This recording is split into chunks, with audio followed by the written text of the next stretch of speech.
We're now 3 games into the Mega Man series, and I'll admit that taking on so many games is a pretty nerve-wracking challenge. Mega Man 2 was quite a lot of fun to play, so I can only hope that the rest of the series is just as fun. Knowing my luck, however, that's not the case.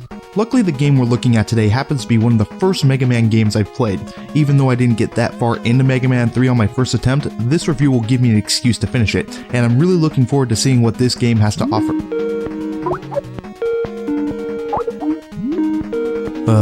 Who's this? This is who this is. Jesus! Not quite. Quarter guy? Is that you? Yeah, how you doing? Fine, I guess, but what are you doing here? Heard you were talking shit about Mega Man. By talking shit, you mean the reviews? Yeah, those. Okay, what about them? Well, you're still sort of new to the Mega Man series, so I'm coming along to stop you from making more mistakes. Oh, I'd love to have you, man. I could use an expert's opinion on Mega... Wait, what's this about mistakes? Not now, it's time to review. Mega Man 3 was initially released in 1990, beginning development over a year after the release of Mega Man 2. During this time, lead supervisor Akira Kitamura had resigned. As a result, a new supervisor was put in charge of the development team, whom KJ Inafune was quoted as saying that the new supervisor didn't really understand Mega Man the way his predecessor did. In fact, Inafune considered Mega Man 3 to be one of his least favorite in the series, with deadlines not being met, tasks being divided thinly between team members, and Capcom demanding for the game's release. On the bright side, since its 1990 release, Mega Man 3 has sold over 1 million copies worldwide, making it the 48th best-selling Capcom game. EGM listed Mega Man 3 as the best sequel to an existing game in its 1991 Video Game Buyer's Guide, and readers of Nintendo Power voted it the 3rd best game of 1990 in the magazine's Nintendo Power Awards for that year. Additionally, I think you'll be happy to know that the box art this time around actually improved. I know, but what is with that face? Hey, at least it's not like the European box art.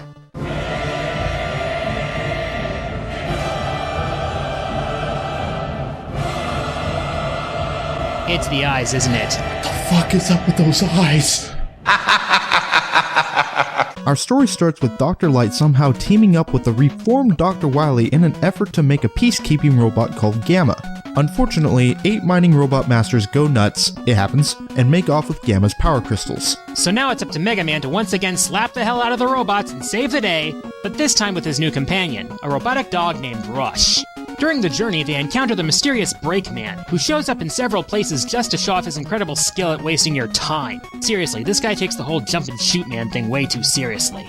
With 8 new Robot Masters, we get a new plethora of abilities that are arguably more useful than those from Mega Man 2. Shadow Man gives you the Shadow Blade, which is my go-to weapon for the game. It's not as badass as the Metal Blades, but it still uses very little energy and can be fired in several directions. Snake Man gives you the Search Snake, which is useful against ground-based enemies, especially those uphill. Though it doesn't really seem to work on these little shits for some reason. Magnet Man gives you the Magnet Missile, which is great because it hones in on enemies. The only issue is that it chews through energy like Fat Bastard at the all-you-can-eat buffet. Gemini Man gives you the Gemini Laser, which bounces off of walls. It's not all that useful, but the worst part is that you can't even pause the game while it's out and it lags the game to hell. The rest are pretty standard. Hard Man, Spark Man, and Needle Man all give you simple projectiles which don't do much, except for the Hard Knuckle, which can be used against certain walls. Top Man's Topspin move has a bit of notoriety, as it's pretty hard to use and you can often get hurt while using it. But in reality, the Spark Shock is actually far worse, since it can only paralyze most enemies without actually damaging them. A new element to gameplay is the addition of Mega Man's slide ability. Just press down and A together and Mega Man will slide through narrow gaps. If there's something blocking his path, Mega Man will just keep on sliding. Woo! Perpetual slip and slide! Having a slide mechanic definitely makes up for the crouch animation that was scrapped in the first game. Better yet, there are enemies that help you make use of the slide ability in combat, though some can be bypassed by other means. Another kick-ass thing about Mega Man 3 are the returning E-Tanks. They don't seem as commonplace as they were in Mega Man 2, but you can hold up to 9 in this game, so that's always a plus. The best part about Mega Man 3, however, is Rush. Rush comes in 3 forms. Rush Coil lets you jump high, Rush Marine makes traversing Gemini Man's stage easier, and Rush Jet lets you give the middle finger to platforming sections like Item 2 from the previous game. And Rush Jet only uses energy when you're on it, so if you're constantly jumping, you will lose little to no energy at all.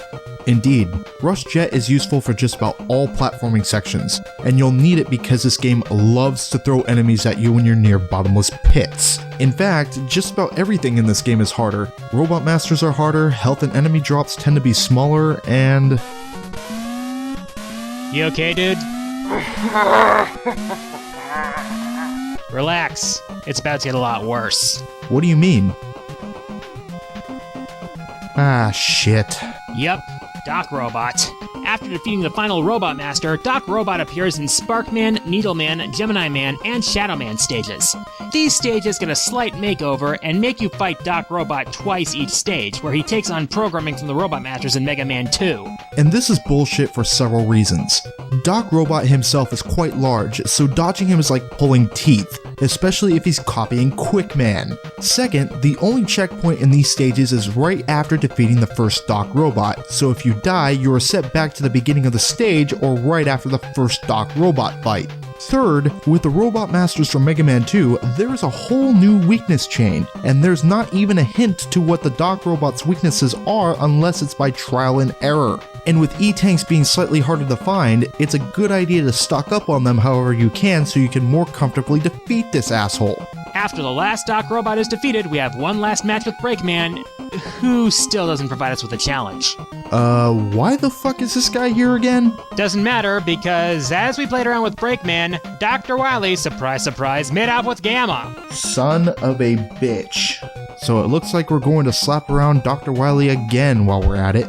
Look on the bright side, Dr. Wily's new fortress seems to be lacking a good housekeeper, because he left all sorts of shit lying around. You're right.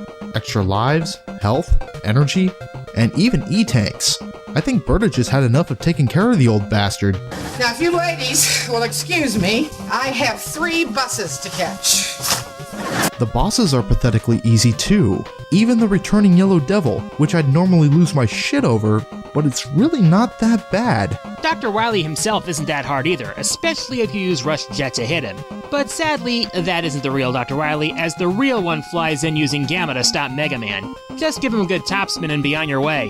Why the topspin? It's video games, don't question it. Dr. Wily again starts begging for forgiveness, but this time the whole building starts coming down around them. A figure that I assume is Breakman comes in and saves Mega Man, where he takes him back to Dr. Light. As Mega Man regains consciousness, a whistle can be heard, which Dr. Light recognizes as his first creation, Proto Man, a free-thinking robot master, and the brother of Mega Man. There's a number of things about Mega Man 3 I like, but also quite a few things that I don't. The music's pretty awesome like before, and even though the graphics look good, there tends to be a lot of sprite flickering, which gets really distracting. There's also a ton of slowdown, even in places where there's not many enemies. For me, it's the difficulty spike in the Doc Robot stages. The stages themselves seem to elevate the difficulty in cheap ways, like additional pits and spikes. And Doc Robot himself can be a pain too. Also, like we said earlier, there's no checkpoint at the gate before the battles, making a death especially costly. Not to mention the Yellow Devil Mark II can be a pain in the ass. Its weakness, the hard knuckle, tends to be pretty awkward to use, and it requires pretty good timing to use effectively. Though I didn't have any issues with the Yellow Devil this time around, I do take issue with the Doc Robot stages. Hell, just about every Robot Master 2 for that matter. Every Robot Master has been amped up to a point where only the Robot Masters you should take on are either Snake Man or Top Man. They're pretty easy to avoid and even easier to hit. Any other Robot Master will quite quickly make you its bitch unless you have mad dodging skill.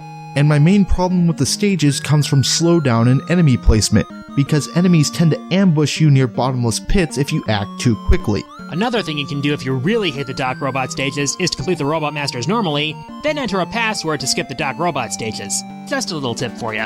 I find it kinda hard to recommend Mega Man 3, honestly. At first, it was my favorite Mega Man game of the ones I've tried, but upon completing it, I find its difficulty to be somewhere between Mega Man 1 and 2.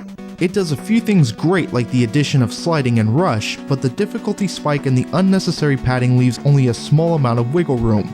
I guess I'll recommend this game under the condition that you have a planned route. That way you're not ending up fighting Needleman first or something and getting your ass kicked. While I consider this game to be the height of my personal nostalgia, even I can't deny that there are several issues that exist in this game. However, even with that being said, I still find Mega Man 3 to be a fun and challenging experience for the most part. though I wouldn't consider it to be a good entry point to the series. Well said, and that's going to do it for this review. Thank you for watching, and thank you, Quarter Guy, for joining me in this. Thanks again for having me, and if I ever talk about Monster Hunter again, I'll be sure to keep you in mind. I know you still have war flashbacks about the Plesioth. Oh, I'll keep that in mind, man. I'll keep that in mind. This has been Ragnella, And the Quarter Guy. wishing you to have fun and to take care. Now if you'll excuse me, there's a Lagiacrus with my name on it.